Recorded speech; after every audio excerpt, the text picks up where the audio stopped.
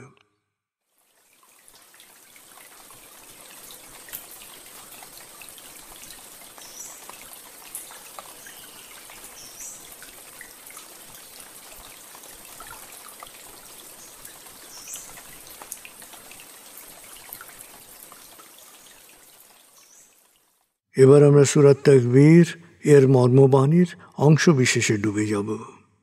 তারপর ডুবে যাব আজকের জন্য নির্ধারিত সূরার তেলাওয়াত ও মর্মবাণীতে। 81 সূরা তাকবীর। দয়াময় মেহেরবান আল্লাহর নামে।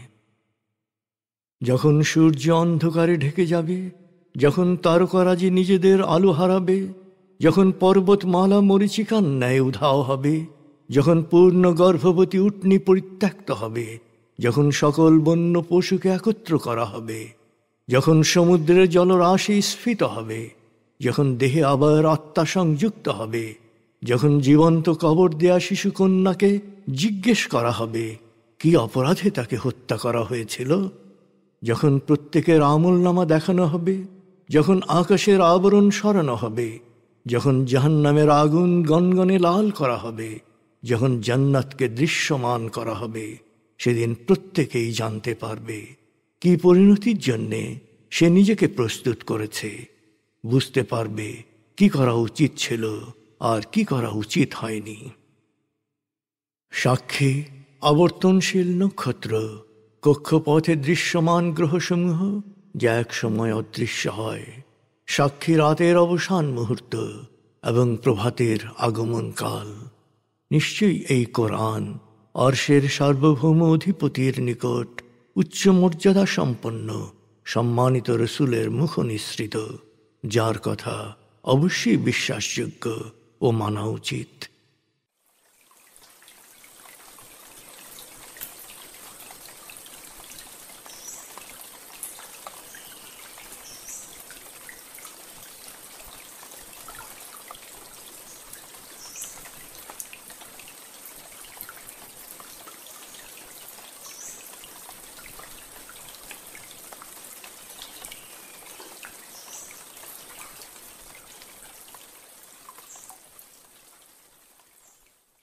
এবার আমরা সূরা হামিম সেজদা 1 থেকে 25 আয়াতের তেলাওয়াত ও মনোমানির গভীরে ডুবে যাব।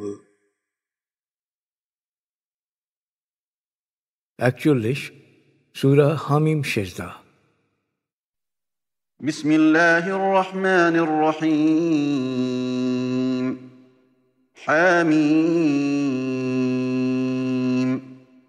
তানজিলুম মিনার রহমানির রহিম।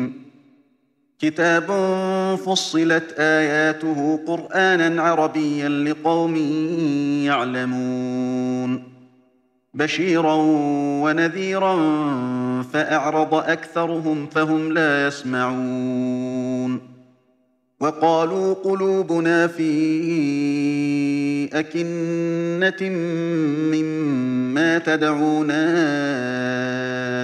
إليه وفي آذاننا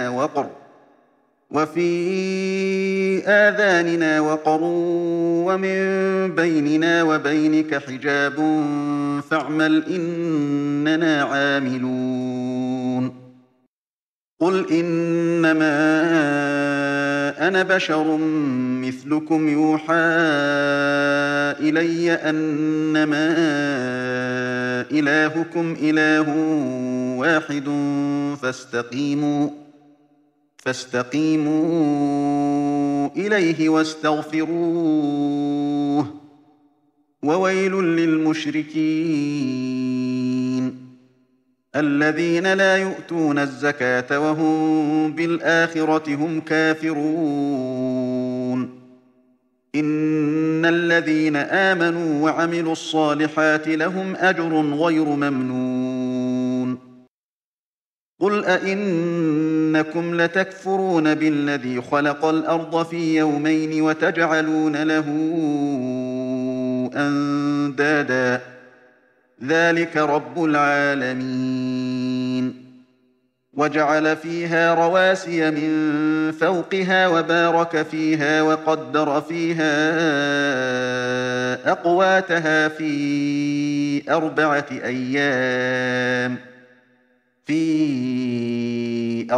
أيام سواء للسائلين ثم استوى إلى السماء وهي دخان فقال لها وللأرض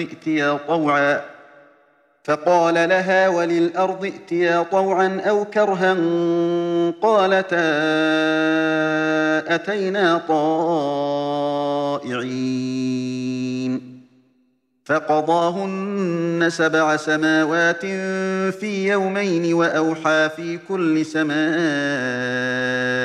أمرها وزينا السماء الدنيا بمصابيح وحفظا ذلك تقدير العزيز العليم فإن أعرضوا فقل أنذرتكم صاعقة مثل صاعقة عاد وثمود إذ جاءتهم الرسل من بين أيديهم ومن خلفهم ألا تعبدوا إلا الله قالوا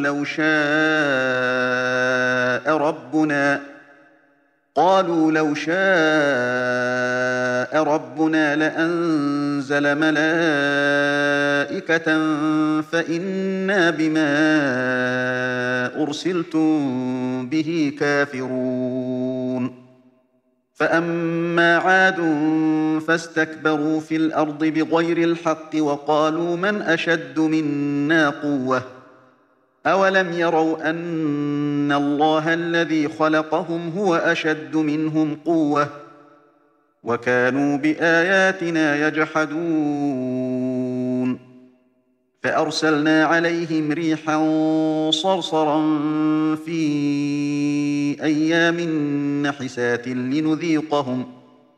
لنذيقهم عذاب الخزي في الحياة الدنيا ولعذاب الآخرة أخزى وهم لا ينصرون وأما ثمود فهديناهم فاستحبوا العمى على الهدى فأخذتهم صاعقة العذاب الهون بما كانوا يكسبون ونجينا الذين آمنوا وكانوا يتقون ويوم يحشر أعداء الله إلى النار فهم يوزعون حتى إذا ما جاءوها شهد عليهم سمعهم وأبصارهم وجلودهم بما كانوا يعملون وقالوا لجلودهم لم شهدتم علينا قالوا أنطقنا الله الذي أنطق كل شيء وهو خلقكم أول مرة وإليه ترجعون وما كنتم تستترون أن يشهد عليكم سمعكم ولا أبصاركم ولا جلودكم ولكن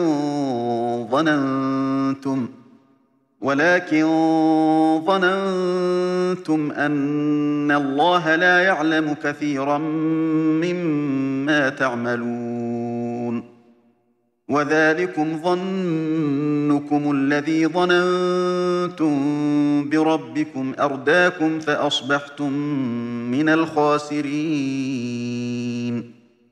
فإن يصبروا فالنار مثوى لهم وإن يستعتبوا فما هم من المعتبين وقيضنا لهم قرناء فزينوا لهم ما بين أيديهم وما خلفهم وحق عليهم القول في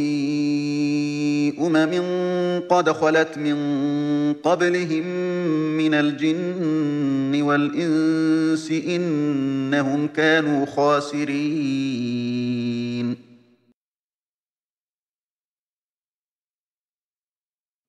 দয়াময় মেহেরবান আল্লাহর নামে। হা মিম। দয়াময় মেহেরবান আল্লাহর কাছ থেকে এ বাণী নাজিল হয়েছে আরবি ভাষায়।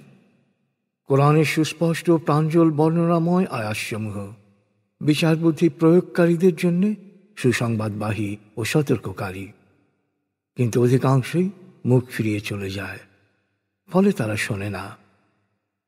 ওরা বলে, তুমি আমাদের যেদিকে ডাকছ সে বিষয়ে আমাদের অন্তর আবৃত, কান বন্ধ। তাছাড়া তোমারও আমাদের মাঝখানে আছে অদৃশ্য দেয়াল। অতএব তোমার যা করার তুমি করো, আমাদের যা করার তা আমরা করব। হে নবী, ওদের বলো, আমি তো তোমাদের মতোই একজন মানুষ। আমার ওপর ওহী এসেছে যে তোমাদের উপাস্য একমাত্র আল্লাহ। অতএব তাঁরই পথ আন্তরিকভাবে অনুসরণ করো, তাঁরই কাছে ক্ষমা প্রার্থনা করো। দুর্ভোগ শরিককারীদের জন্যে যারা যাকাত আদায় করে না, আখিরাতে জবাবদিহিতায়ও বিশ্বাস করে না। তবে যারা বিশ্বাসী ও সৎকর্মশীল তাদের জন্য রয়েছে অফুরন্ত পুরস্কার।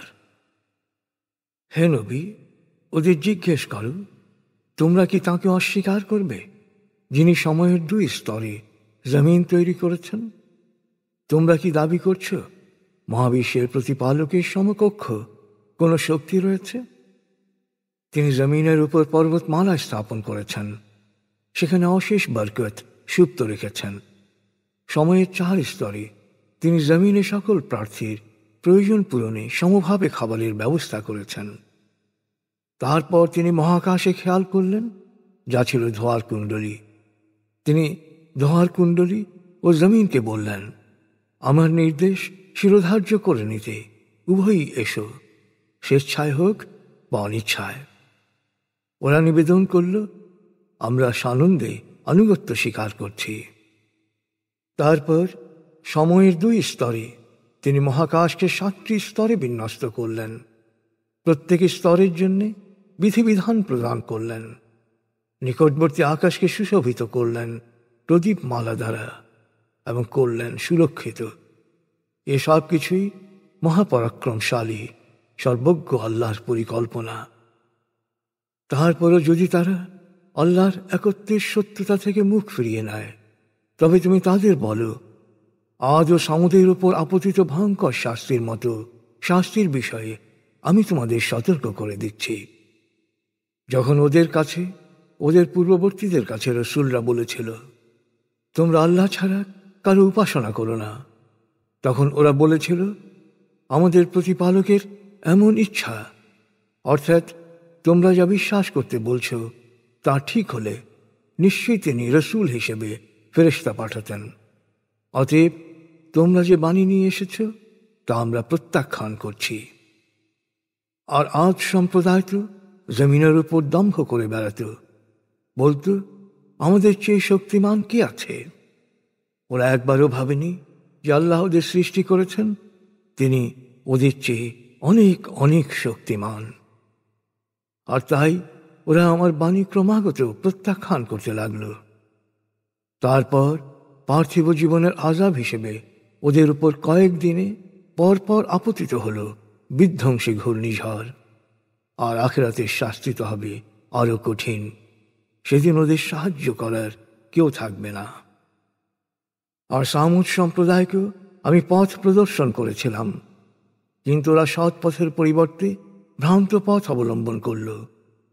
অতঃপর অপকর্মের কারণে ওদের উপর লাঞ্ছনাদায়ক আযাবের বজ্রাঘাত হল। শুধু যারা বিশ্বাসে স্থাপন করেছিল এবং আল্লাহ সচেতন ছিল, তাদের আমি রক্ষা করেছিলাম। সবাইকে সতর্ক করে দাও, আল্লাহ শত্রুদের যেদিন সমবেত করে দলে দলে জাহান্নামের দিকে নিয়ে যাওয়া হবে, সেদিন জাহান্নামের কাছে পৌঁছানোর পর ওদের কান, চোখ ও ত্বক ওদের অপকর্মের বিরুদ্ধে সাক্ষ্য দিবে। ওরা ওদের ত্বককে জিজ্ঞেস করবে, তোমরা আমাদের বিরুদ্ধে সাক্ষ্য দিচ্ছ কেন? উত্তরে ত্বক বলবে, আল্লাহ সব কিছুর ন্যায় আমাদেরও বাকশক্তি দিয়েছেন। তিনি তোমাদের সৃষ্টি করেছেন আর তার কাছেই তোমরা ফিরে এসেছ। তোমাদের কান, চোখ ও ত্বক তোমাদের বিরুদ্ধে সাক্ষ্য দেবে না। এ ধারণার বশবর্তী হই তোমরা তাদের কাছে কিছু গোপন করতে না। আর তোমাদের ধারণা ছিল যে তোমরা যা করো তার অনেক কিছুই আল্লাহ জানেন না। তোমাদের প্রতিপালক সম্বন্ধে তোমাদের এই ভ্রান্ত ধারণাই তোমাদের সর্বনাশ করেছে। পরিণামে তোমরাই ক্ষতিগ্রস্ত হলে। তখন ওরা ধৈর্য ধরুক বা অস্থির হোক, জাহান্নামের আগুনে হবে ওদের নিবাস। তখন যতই অনুশোচনা করুক, কোনো অনুগ্রহ পাবে না। আসলে যখন ওরা আমাকে ভুলে গিয়েছিল, তখন আমি কিছু শয়তানি শক্তিকে ওদের সঙ্গী বানিয়ে দিয়েছিলাম। এই শয়তানরা ওদের অতীত ও ভবিষ্যৎকে ওদের চোখে সুন্দর রঙিন করে দেখিয়েছে।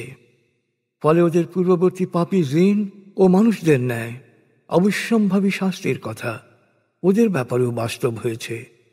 নিশ্চয়ই ওরা ক্ষতিগ্রস্ত।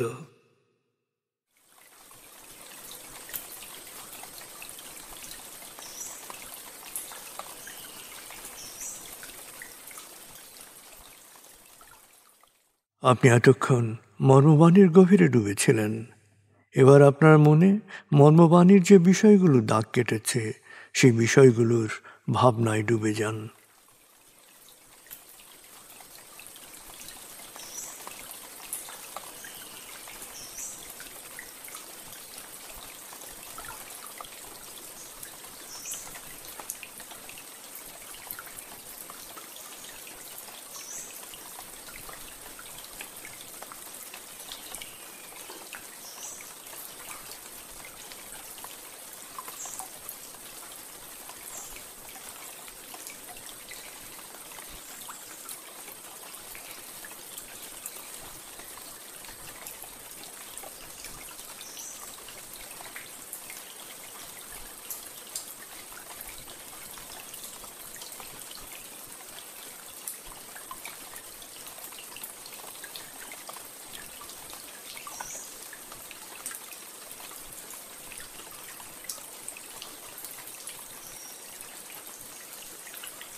এবার আমরা জিকির ও দোয়ার গভীরে ডুবে যাব।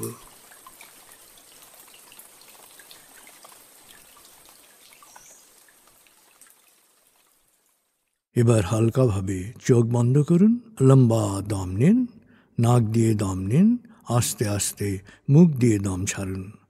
দম নেবেন পেটে, ছাড়বেন মুখ দিয়ে। দম নেওয়ার চেয়ে দম ছাড়তে সামান্য বেশি সময় নিন। দম নিতে নিতে ভাবুন প্রকৃতি থেকে অফুরন্ত প্রাণশক্তি শরীরে প্রবেশ করছে, আর দম ছাড়তে ছাড়তে ভাবুন শরীরের সকল দূষিত পদার্থ বাতাসের সাথে বেরিয়ে যাচ্ছে। নাক দিয়ে দম নিতে নিতে ভাবুন প্রকৃতি থেকে অফুরন্ত প্রাণশক্তি শরীরে প্রবেশ করছে, আর মুখ দিয়ে দম ছাড়তে ছাড়তে ভাবুন শরীরের সকল দূষিত পদার্থ বাতাসের সাথে বেরিয়ে যাচ্ছে। দম নিতে নিতে ভাবুন প্রকৃতি থেকে অফুরন্ত প্রাণশক্তি শরীরে প্রবেশ করছে, দম ছাড়তে ছাড়তে ভাবুন শরীরের সকল দূষিত পদার্থ বাতাসের সাথে বেরিয়ে যাচ্ছে। দম নিতে নিতে ভাবুন প্রকৃতি থেকে অফুরন্ত প্রাণশক্তি শরীরে প্রবেশ করছে, আর দম ছাড়তে ছাড়তে ভাবুন শরীরের সকল দূষিত পদার্থ বাতাসের সাথে বেরিয়ে যাচ্ছে। দম নিতে নিতে ভাবুন প্রকৃতি থেকে অফুরন্ত প্রাণশক্তি শরীরে প্রবেশ করছে, আর দম ছাড়তে ছাড়তে ভাবুন শরীরের সকল দূষিত পদার্থ বাতাসের সাথে বেরিয়ে যাচ্ছে। এবার দম স্বাভাবিক হতে দিন। স্বাভাবিকভাবে নাক দিয়ে দম নিয়ে নাক দিয়ে দম ছাড়ুন। আপনার অঙ্গ শিথিল ও নিষ্প্রাণ হয়ে আসছে। এবার নাক দিয়ে ধীরে ধীরে দম নিয়ে বেশ সময় নিয়ে ধীরে ধীরে নাক দিয়ে দম ছাড়ুন। দম নেওয়ার চেয়ে ছাড়ায় সময় একটু বেশি নিন। ধীরে ধীরে দম নিন, ধীরে ধীরে দম ছাড়ুন। ধীরে ধীরে দম নিন,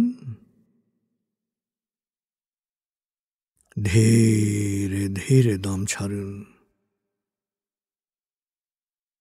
ধীরে ধীরে দম নিন,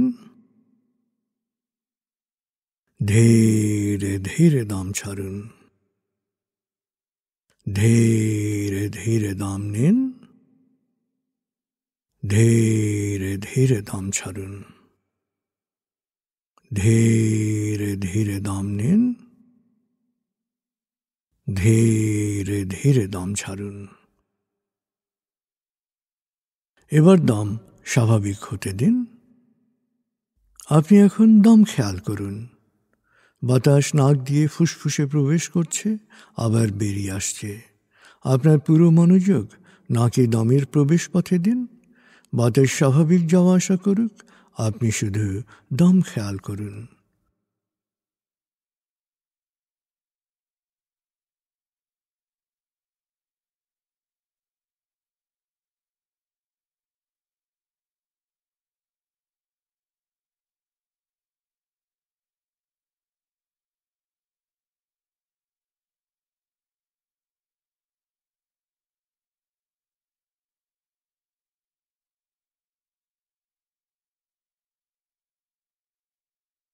অনুভব করুন আপনার শরীর ভারী লাগতে শুরু করেছে।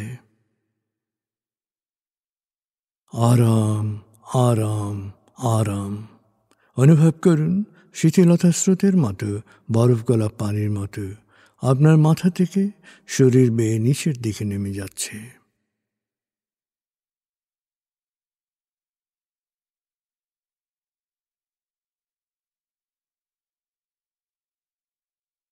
আপনি এখন পুরোপুরি শিথিল।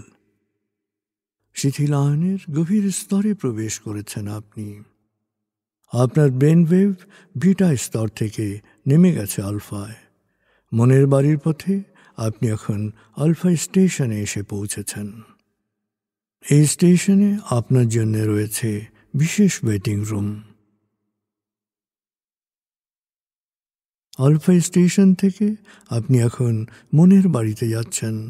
আমি গণনা শুরু করছি। 19।